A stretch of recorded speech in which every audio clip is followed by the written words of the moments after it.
Halo, assalamualaikum warahmatullahi wabarakatuh. Ketemu lagi sama saya yang lagi pengen ngomel-ngomel. Jadi beberapa waktu yang lalu kan ada salah satu konten saya yang ya, ngedumel lah, bahasa Betawinya ngedumel, lagi ngomel-ngomel. Kali ini saya pengen ngomel lagi sedikit soal satu hal yang mungkin tidak banyak orang menyorot, mungkin dianggap sepele, tapi ini juga berhubungan dengan apa ya?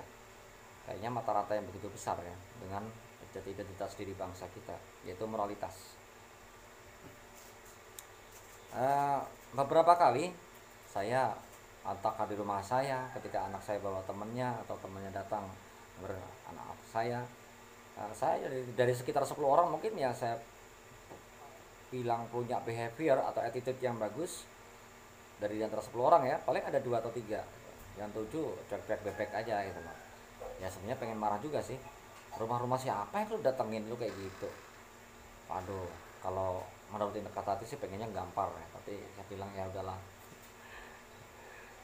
Terus istri saya bilang katanya kan eranya beda mas. Loh, era berbeda, zaman berbeda, zaman semakin modern, bukan berarti harus menanggalkan identitas bangsa kita yang punya sopan santun tinggi. Satu itu. Yang kedua, apapun agamanya saya bilang pasti dalam kitab sucinya diajarkan tentang bagaimana menghargai atau menghormati orang lain, apalagi orang yang lebih tua.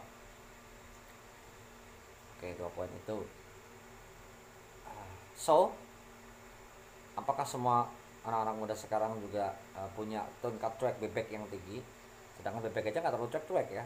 Kalau lewat depan saya masih bisa wek wek wek wek wek wek. Artinya mungkin permisi bahasanya gitu kan. Oh, ini anak orang loh, yang punya akal, punya logika, punya perasaan, harusnya ya saya nggak minta dihormatin sih. Tapi sebagai manusia wajar lah. Masa kita dianggap pohon kan? Ketika lewat diam aja, apa bedanya dong kita dengan pohon?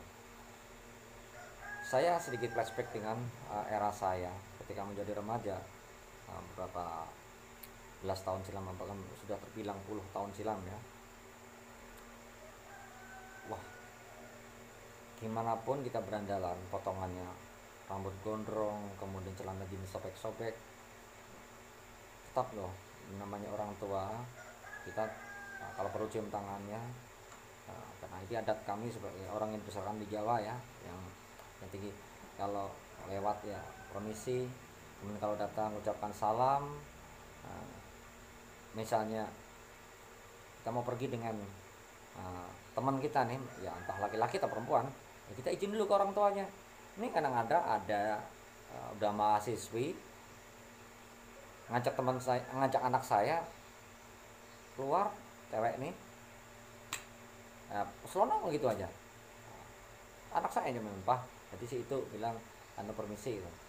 Ya kenapa harus lewat si anak gadis saya, kan bisa dia sendiri ngomong, om permisi ya saya bawa si ini keluar, kan jalan-jalan sebentar, apa salahnya sih ngomong gitu.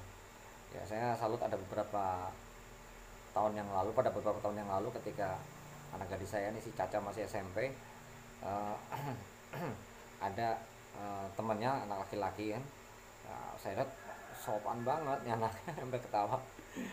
Sambil gemeter-gemeter dia bilang, minta izin pak mau bawa si Caca ke pertemuan kelas. Oh iya, saya bilang apa masalah, nggak masalah kan ya, yang penting dia izin permit ya, berarti ada respektasi itu terhadap kita. Ya, itu salut ya, luar biasa itu.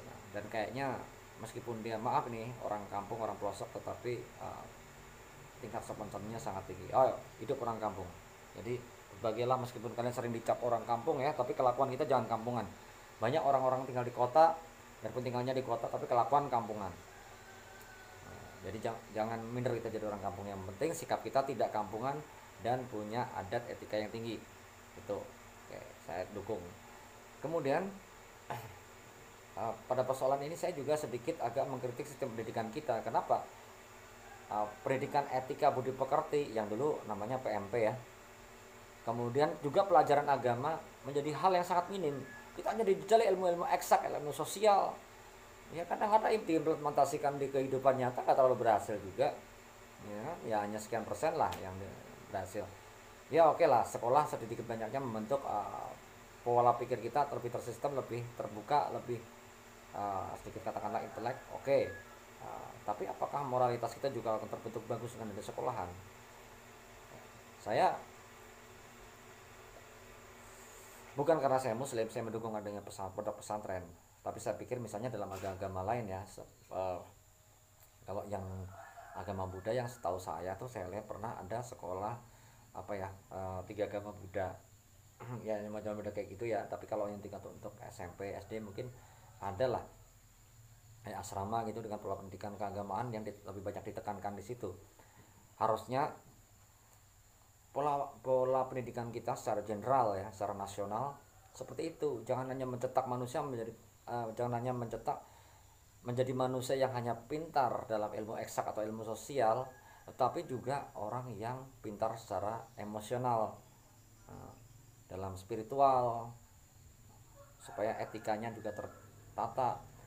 Gimana kita bisa menghargai Tuhan kalau menghargai lingkungan aja nggak bisa?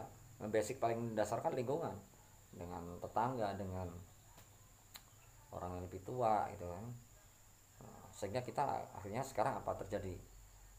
Pola pikir serba material, lebih lebih tersistem ya, apa namanya, konvensional ya. Karena berpikirnya kalau orang, nah, konvensional dalam arti gini loh, kalau orang yang punya status sosial itu layak dihormati, itu buat saya sudah konvensional tuh. Padahal menghormati seseorang bukan hanya dari status sosialnya saja, nah, ya itu oke dihormati, tapi setidaknya dari pengalaman beliau, dari wawasan beliau, dari tindak tanduk beliau. Meskipun mungkin hanya seorang petani desa yang sederhana tapi memiliki kebijakan dalam pandangan hidup ya, itu ya harus kita hargai. Nah, ini saya sebut kadang-kadang salah, pola penerapan ajaran kita kadang-kadang salah. Jadi saya tidak mengatakan sistem pendidikan di Indonesia tidak bagus, tapi harus ada yang diperbaiki. Oke, Mas Nadiem Makarim sebagai Mas Menteri yang baru, saya salut ada beberapa hal yang cukup revolusioner ya. Tetapi mohon ini juga sebagai masukan, dan juga banyak keluhan dari teman-teman yang baik dari orang tua maupun anak-anak muda yang baru menjadi orang tua seperti saya, ataupun orang-orang tua yang tetap merasa jadi anak muda. Apa saya termasuk di antara yang kategori ketiga ini, saya nggak tahu juga. Oke lah, mungkin itu saja undang-undang saya. Bukan, sebenarnya maksudnya bukan untuk mengatakan ini jelek itu jelek sih, enggak. Coba menjadi gambaran kita bahwa sekarang ini dekadensi moral, krisis sopan santun menjadi persoalan bangsa kita yang sekarang. Jadi apapun agama kita, cobalah kita kembali menelaah dalam ajaran agama bahwa betapa pentingnya sopan santun tersebut. Adab ya, adab perilaku itu bukan hanya sekedar menjadi persoalan tekstual yang basa-basi aja ya. Setidaknya ini akan menjadi kita pertahankan sebagai tradisi kita dalam identitas kita sebagai orang timur. Oke, sampai ketemu lagi. Assalamualaikum warahmatullahi wabarakatuh.